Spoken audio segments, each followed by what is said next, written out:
enkomo no efa yenua black coffee ho na mentia tutuo bepem semre asem ebeto ho no de do na eka ne se ye ba kan nyina nya no pre propaganda kwasikos na yo ye ba kan nyina nya no pre propaganda enna yenya magrehep esunya ntoboase afefe ni ma afi abibi ni ma chechenens ni nyinam ne kokosi se propaganda openi a asem esi na so ye ono ankasa nso nya ntoboase be kasai obekasai no de okakosi ya ne se propaganda na yo ye ba kan nyina nya no pre osia se propaganda ni nyinam no yenya magrehep enya ntoboase ebusabusa nsembi ede nsembi atoto nsembi ho enso no ni nyinam no kowie se asem nyina kowie se eye propaganda na yo enti de magrahab enso ede tuja na enti na nanso asem ode tuja na yenhwe na wankasa watu adwon chiro comment section ase abusia me yeso se watiti bi na mentia tutuo last week ena na nado mahene back kan say ma e fa bra kofi ho ye ba kan nyina nya no pre enu tam say se senka bi some of them no be kan very distasteful commenter enye senke firi obi odadom anim anum bada da bia abunofo be ya bibi eni monya baba ho no da ba bibi abede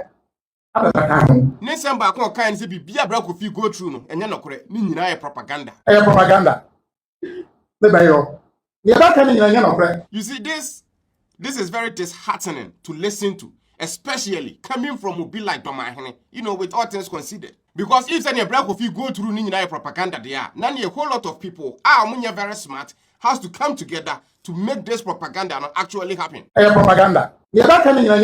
One of those people bear black of Nankasa, and so I say propaganda agenda eba besetino, and some tia say shoot me woman nim. I ever affect my life till I die. Second person be ebra kofiri. And I'm saying na abne turbo ni hwe de na bra boyenti. So tim convince you on when you kunu say there be propaganda bi ba be koso. Nti no ko na yen shutu wo wanim. What you say? Wanwene ne mma ho. Wanwene se oye maame, wanwene se oye yere. Wanwene se bra kofi fra busuam. Nti na yen say na abne turba so no so te ase sa. Na fe de ko shutu ni kunu wanim because say ye de ba be set propaganda. Propaganda. Obviously, me so make propaganda no because me ni hwe de me time oye.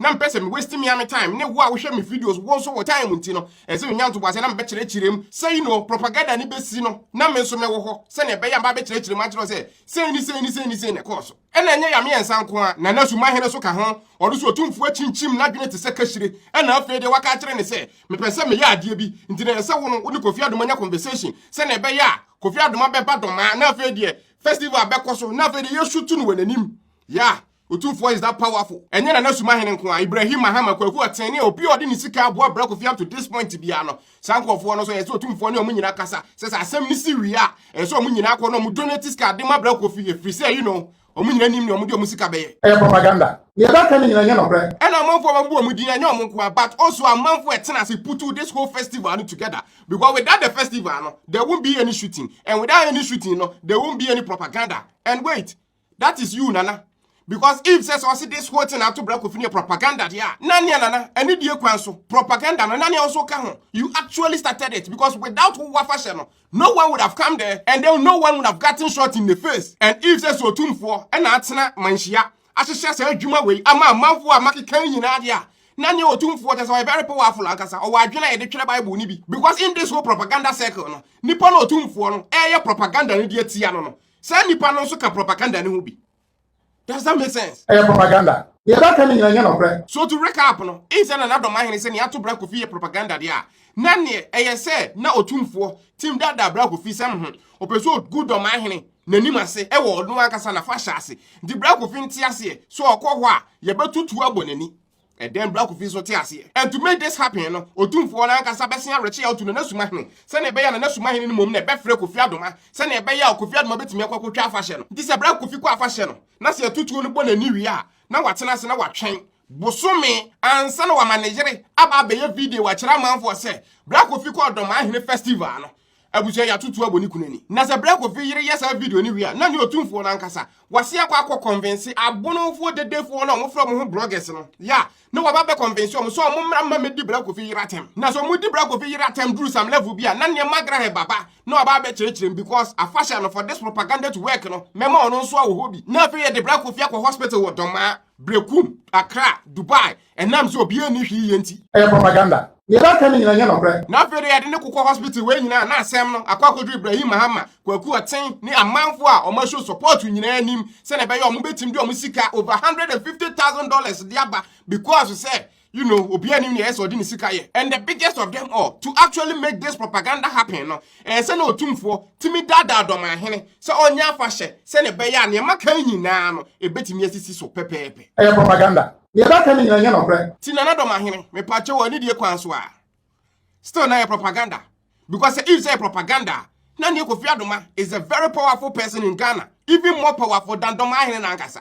Why am I saying that? Because if this is the whole Ghana, Asante for do e Ghana nyina otumfo ntimi anhwehwem anyobia se me nkonkofa bununi baako a obi anim so ye bununi Kofi Adoma nwanwani na me mfa ne nkodoma mmade we nkonkoto no na owi a matim de na set agenda e de gudoma Ahene nim ase we propaganda. You don't tell me no cry. Because if that is the case, Yanani Kofi Adoma is a very powerful man in Ghana because apparently he is the only one to pull this propaganda off. Now let's take this a step further. Netia Adoma Ahene say a propaganda and they say according to no.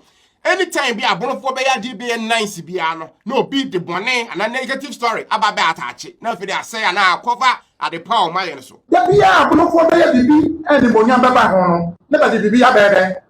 Now this time yes ni say about bontin so tumfo etu galam say and otumfo ni manhia ni mpanimfo ho nyina no o matena se ahyehyɛ this agenda we say na be ya o me bra Kofi asem we propaganda yi be kofa otumfo galam say a wotu ne so na mo Ghana ha BBS yewra galam say wo kanti ne meka ye wo hene kase bi osada o muana no o ye galam say ni bi. Yeah, let's put aside this ridiculous propaganda angle aside. Now you break it down in another mahine e kan ye no. Oh yeah, galam say ni bi. One another mahine nkasa ye mu no. O say otumfo etu galam say. Now the fourth estate the article about say there is a link between that galam say no and manhia. Hence otumfo na ye. Oh yeah, galam say ni bi. Na won say achiniti. Na manfo no. Won Ghana ni di ni ba de ba. Nkofo betie. Never you na na back for anyombedu otosu ni na mani monya na wode amam na na matrem June 2nd 2023 company bi baba friend Bodukan Holdings okoje prospecting licenses so okoye de okoye o prospecting na yiwo gold our western region wo be ni na okoje ye no ba mosia so odomase but the man apply no but the man no ni tabi ba ya be guma ba ya de Daya galam say. Sandi bana bade man no te so me akamadu am to so ne enu bade amam. Onka mo hwe. Daya galam say na ama Joy FM. The very before first it. Ba chi ni papro. Concession ye na dia. Concession no be body ni no. Bodukan no ni ba ya ba dia eye mama dua bonsu. Na to aso magic man. Sandi papro ne lawyer. Ne yira so ka ho Julia ama agapa amani na chese Kofi ho na chef yo you know what kind from an article at the fourth estate post here. Title of that article: full details illegal mining spree on Manhia linked concession. Do you know what Nana Domahine conveniently left out of that article no? Me was that same article no ha yen kan article no article ni yen ko party a Nana Domahine kan no e wo hefa. Who owns Bodukan Holding? Incorporation records from the Office of the Registrar of Companies show that Bodukan Holding is closely linked to Manhia Palace. The company's beneficial owner, Nene Duabonsu, serves as a co-director alongside Mujib Rahman Ahmed, a lawyer for Manhia Palace, and Julia Ama Edrapa Amanin, widely known as Lady Julia, the wife of the Asante. Those names na mabubono, omo NASU mudinda companies in so, omo ko registrar of companies hono. Na yan skipun ko baby another mahina mfanka na asem no. Baby at the fourth estate reaching out to a man for na omo wo kind of mudinda company no so. When contacted, Mujib Rahman Ahmed, ono na ye lawyer for Manhia no, denied any involvement in illegal mining. He insisted that Bodukan Holding had not begun operations at its site near Bibiani, let alone engaged in mining. This was before the Asantehene's recent public remarks about the invasion of illegal miners on the concession. Now, baby, I'm going to this lawyer in here. I say, if anyone is there, we need to deal with them.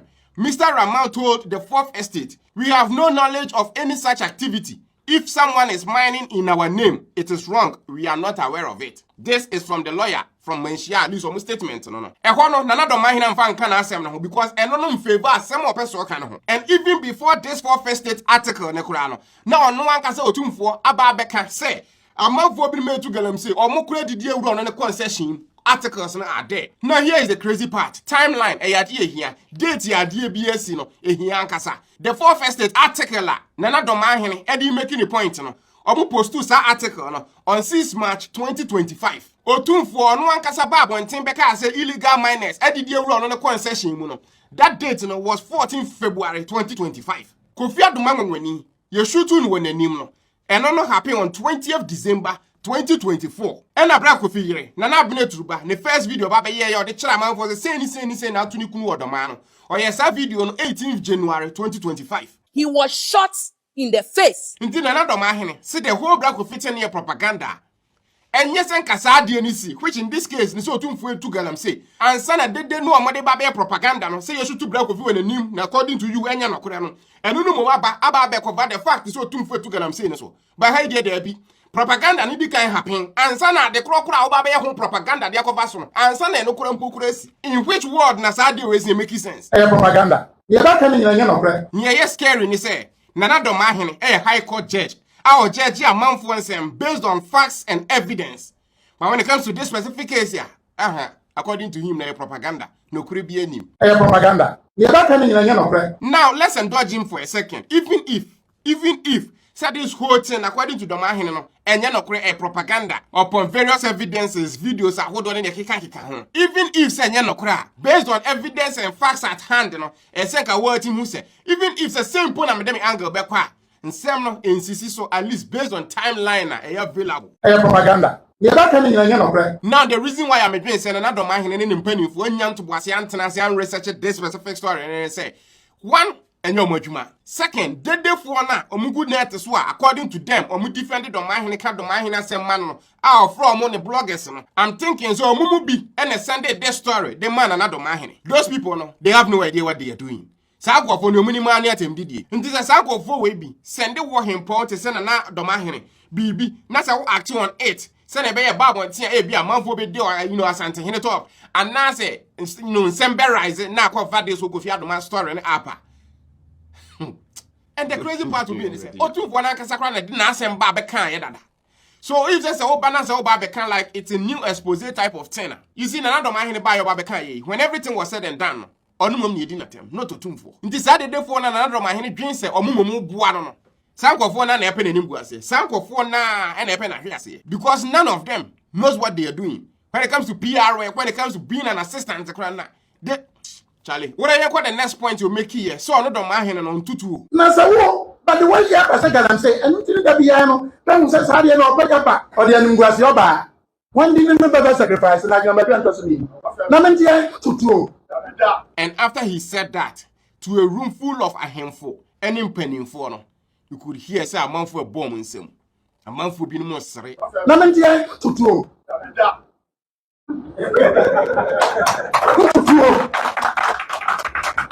And these are the same people almost a black coffee this year. But by that same logic, no, say. So why are you talking about him? By that same logic, no, what the man is when you newscaster, when you journalist. Say article by that same logic, no, Nana, when you're Santini. Before I saw about the cancer propaganda, no. Na medicate video I can say that is how we're modern say propaganda. But to hear it actually come out from the mouth of the man, and I'm a taste company in 4 bar almost say a snokura and a snoputukura and a snokura croncono. Saturn I'm a taste a benasi yepa. Propaganda. You're not coming in no. As a man and I can't actually say near broke with you cumbiano. Enfin, ya ubi a black of inemuno, and yanasem. Nanaka semuno. As will be a sebi, on me pahon. Ja will be from biano. Okay. Nanaka semuno.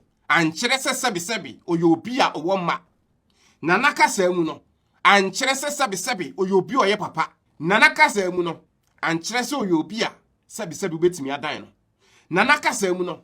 And chereso you'll be a sebi, or dadomano. na se Kofi Adoma mpo a ye share that to nsa frɛ no no ɔno mpo ana wo ka asɛm we afa ne ho a na ne imagine say nka normal person bi a oba ye bi o freedom a na any other place bi abaye ɛna nka asɛm bi sen beto na nka ne de bra Kofi go through no saa na nka wo so ni wabusua ka mo so be go through, and you don't even need to think about it. One of my previous video me talk about guy back one your friend set a onya accident on the 19th of December 2024 and with the same doma after the accident and 3 people were involved. Now case near serious.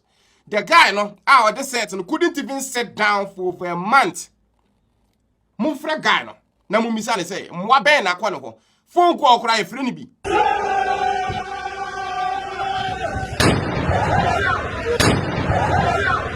Bra Kofi wa press conference na se kan say contractor ni gusu yi kwan en kan wo dan nti ne opa bia obetimi aka na da e be hia to no ekọ na be hu se tuo za afini de ehuo ni nyina ya aduane baako. Bra Kofi go through an unimaginable pain and trauma. Na na doma hene ne mpanifo decide say they would do nothing about it. Bra Kofi ne na busuafo manko omonkɔhwe omo ho yade na ohempon meka bibia no team kan ya ne say ono no ntutuo na mentie tutuo. The level of insensitivity to near Bra Kofi kom, your inability to sympathize with Bra Kofi and in abusuafo or even show empathy, if not to Kofi Adoma, at least to be a free bona asematono ewo wu krom ewo wa himfie. Because after all no wona aye bona hemfo bona House of Chiefs so no ye mo president na nka wanya bibia ma wase a ye bone kro no aboa akokɔ ɔne ne mmakɔ adidie na se ne mma no ba akotɔ amena mu a ni aboa akokɔ ne beye bi obetimi yi ne ba afiri amena num no obetena ho na waye onko because se ne mma ne dɔso nti ne ba akon atɔ amena mu a yi no foforo ho da bi ni aboa akokɔ ɔye no no nti se ye nipa ye ntimi nyɛ sa ma ye ho a. How sad is that? Na mentie tutuo. And you know the crazy thing, yes, bono him man baako ababe audio bi a or talk about the fact say ni akoso no entwa yie. Oka no akofa be ka bunufo nyina so nya bunufo nyina ne be yoye. Me tie audio no there was one part bi na him man talk about the fact say before cross na doma hene ba be kasa no mpanimfo te say na bafo. I'm thinking say doma en kranza hene. E na mpanimfo binom di kan ne na doma hene kasae. Nya bunufo nyina ne be yoye. Nso oka no abeka de biafra bunufo nyina se ye ne ye. Na no hwe na bafo asem de one ne kan ye. Wantie wo pe kasa ne na bafo ba wanim no be ka kire wo se asem no se de akoba yenka ne se wantie be gira ho ne wo kan ne de ope otumfo di do kofa be frɛ mu ono akɔhe nti abusua no ma di kan ne na kasa mpo no enu ni o Kofi Adoma ani na apai akora no so ye ba oye bunu ni ye ba ne. You see that same statement say na mitutuo no on tutuo no something similar and asofo selifu amuako after say ne ba boy no e de ka akobo obi ka mu ankora mienu wu firim no na afi the heat equals of na busua so no similar statement na asofo selifu amuako be make here so no ne ba na accident happen ankora mienu afirim no ne ba na ntwituo ankwa nkoku nipa o ti ase na accident na aba something similar na happen o haisen Na mentie tutuo. during the time no asofo selifu amuako ye didi na time style bi. But when it comes to doma hena, untimi carry or your hene. Brother na doma hene kasano. Or sini atu Bra Kofi na no kure bi ni propaganda. The anytime abonofo be ya be nice beautiful bi ano. Na afre die amanfo ape bibi e de ba be bata sa de no. Da bia abonofo be ya bibi e ni monya baba ho no. Na ba bibi ya be de. Abata ho. Now let's break that down. What Ghana or even we say negative stories excel more than positive stories. That is the fact of life. Is that phenomenon is not exclusive to domafo and abonofo nko a. Esi wo ba bia. Nti so ye bibi na say positive said den, na say negative ba ko pe ba befra. Na one find a better way to resolve that negative na ba befra na. Abusia, that will be the story a better trendy. That is life. Because for example, Domako Festival, everything considered, is one of the most beautiful festivals Abusia Ghana. It was a very nice and a successful event with few little problems. One of the biggest problems being say you shoot to Bra Kofi e won enim.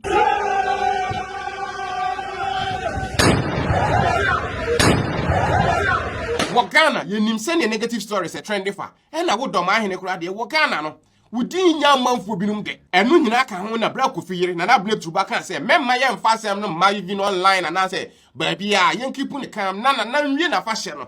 Now, if everything is said and done, at least I'm more so to obetu because I show my I fashion a camera, what I say, and being a chief for 25 years, I idea be a substantial. Until says our story we're saying, Bassa Bra Kofi bar fashion, be beating about Betono, and in when you move on. That would be the story amount for a can was him. Dear man, another man in penny for time. Beko we actually no, Uncle Banessa. 1 month down the line, and son and a video. No. Nothing. And then even 3 months now, still nothing. Until assembly Bible and ten. Guess what people are talking about now?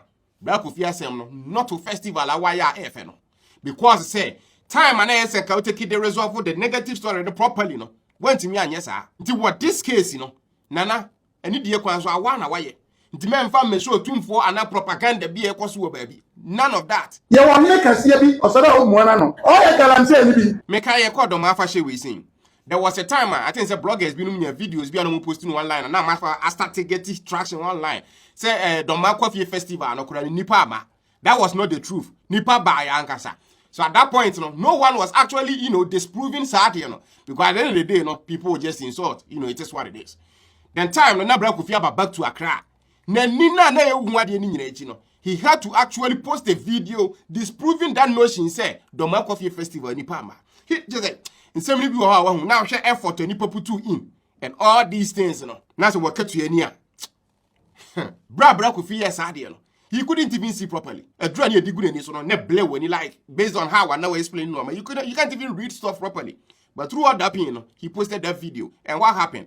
That fake trend and then come out for a prior asset agenda. Be say, oh, at the Mahine Festival and Granny Palmer. It killed that trend. Well, you're waiting now because of what the Mahine. Because he understands the job. Propaganda. You're not coming in your friend. What I am for the same Domahine press conference, you're making. You see, what that press conference, and I say, and that's essentially Moon happen, Me as well can send baby. What I say? Minim crowd, you talk about Bagalam saying how I can use Sweeney and Sassy. But after the whole press conference was said and done, in some more kind of money in a trendy. The fact I was a break of fear near your shooting or what him fear him no could be any a wound to or 2 for 2 galam say the whole thing in your propaganda and no necessarily and no equals. This is a way in an answer same child who say time I won't for Bayadi be a positive piano. A man for that negative story be Eddie Baby attach here. Nana any dear Quaswa, we one now ye. Propaganda. You're not coming in your friend. Sabi, Yami number better than my Hinyansa. But our press conference, that's what Uncle talk about the harmfulness of Galamsey. Ne Hawa, Bia, the new regional minister Nabano, a him for what Bonobe Buanaman and Juma Aquaswa. Do you think that this will be how and compare to that whole Shemun? And yet, a no mum near Sama and come out for the Beko. Because if you don't provide people with negative stories, Obi or the negative story baby people can easily disprove that. Why watch a prison break pain bia or kai tea bag, Theodore tea bag bagwell no. Or make you to be a show man not say. We are captives of our own identities, living in prisons of our own creation. And not shall say normal be what yani ye. Now a little bit of a tangent. Prior to this, another man in a press conference na video be about Bontia or two for Kasa say. Fear prehene nchra hene ne ahemfo binu wo wa this year your baby page to the position of manhene nana do manhene ka ho asem de otumfo say so tim yes fear pre manhene ne omo keka ho ni bia na konwa wote so as Bono Regional House of Chief President no ono kro be sori afiri so o kan fear pre for be bentra for me de otumfo asante na otimi yesa ni pa we manhene abra menha na se da fa wa me sori makonwa na Bono for be de ma. You see, I bring this up because me a concerned citizen of Bono. Time and another manhene de otumfo that way no a man for asasem eno muti gina so e di Bono for atem. You see what Bono no hu ye wa ahemfo akese ahemafo mpanimfo esikafo adefo nimdiafo mu firi Bono sa manfo no binom e di atem no abusia omudi abonofo nyina atem, not just specific to nipa e bia wakoka asem a bia asasem ne ho ahinti na nipa ne de ba bi di atem ba so di atem na odi mpanimfo wo Bono nyina atem. You see, me personally, I'm not a fan of say we video say purposefully no did dimpening for them. That's part of the reason why a channel we saying so you will never see that. Because to me it's not necessary. Mpening for yesu omana mo no. Yes I no mo ye no. Nti die nti ese me mo me ba ye nsa. Obi o wa ne de no metina say that is that person no. But me personally that is not my policy. What I say? Be no nkyere say wo ba be kan asem bi na enye nokore anase bibi nto ye a abusia ye nka ho asem ye beka ho asem ankasa nokore no ye beka ne pepepe ama manfo we say ni nete e na nokore in this ne say ne na dom ahene ye no enya ahemfo wo Bono nyina ne support e na nya even ni kuro madom afo nyina ne di nachi otiase e wo wiase enti ma say 100% of people any john da bida nti se sebi na dom ahene beka bibi na nko obi square abusia that no is specific to nana domahene enya abonofo nyina ena se what study otumfo a waye ne ho action man se ne hene a wo mo na se bi kokosisi normal people a wo mo saa bi abono no so ba bi na so mo twi nipa ni di wasase ho kora na obehu ane se it cost 1-2 na wafre hene na watu na de so yehu se hene bi ye galamsey wa Asante region ba bi na wafre sa hene koro no na watu na de so se wo ka se ontimi nye bibi a na waye yesi ontimi nsi nkranza hene wasi yesi asumenya hene ontimi nsi wasi brekum hene ye yesi ontimi ma obaye nkranza hema ye yesi ontimi ma obaye ade a wo be kan kire ne se ontimi nye no saa de no ye eno kura no di kan ye ne first what you say nti se ye na ontimi nye we ya ye di hu agora odumfo beje bunu asase ni nyina because before not once na be ka se bunu ne asase eno ne tete history right now we care about now before now nti se bunu ni asante ni ko menteme ho ase de wo ho but not to this level enne hwe ne ekoso a asefem na ye me ya ba ko ne se Mr. Biam kwa hemfo mpanimfo akese we ho nana do ma hene ko ho se o nana se ni se pese asumdwe ba nana se o men ka hwe biem kwatechi man hene ho ko otumfo ho o munyina ate ase asumdwe mra and then Mr. Biam fair press conference a fedie or the two dwa from amanfo from all the sides bobai kan say okay one mpanimfo we no nyina kasa o mate ase say obi a wodi obi atembia no obi anyai na ho hia biem after that press conference a whole lot of people stopped and need 2 months we are back to square one step forward 2 steps back na mentia tutuo ni ato bra kofi no ono ankasa kan say we on we shema na west enemy na da o te say ni ono no go through nyina no ne ya wo namu ni ne asi nyina no na dom ahene from onu ananum say propaganda na no kure bi anim no you can imagine how he felt propaganda ye ba kan nyina no kre if that no came from any other person bia to some extent no ka beti say because sankrofwe majority of them nyanyansa no mode kasa but this came from another mahina or tena manfo nsem so e woni krom and not just that senti Ghana for bi no masem as a high court judge the final question is say same we say no say can another mahina involved in any way and anka e bia ni krom manipi and a to no na nka asem na ba beduru nanim or even better yet ka asem no I end up on the courtroom nko be gina so aka say propaganda na abusia bla wonya to boase tie dia screen na tie no ma me hu adwonche comment section na chema afofo so makraw kwasikos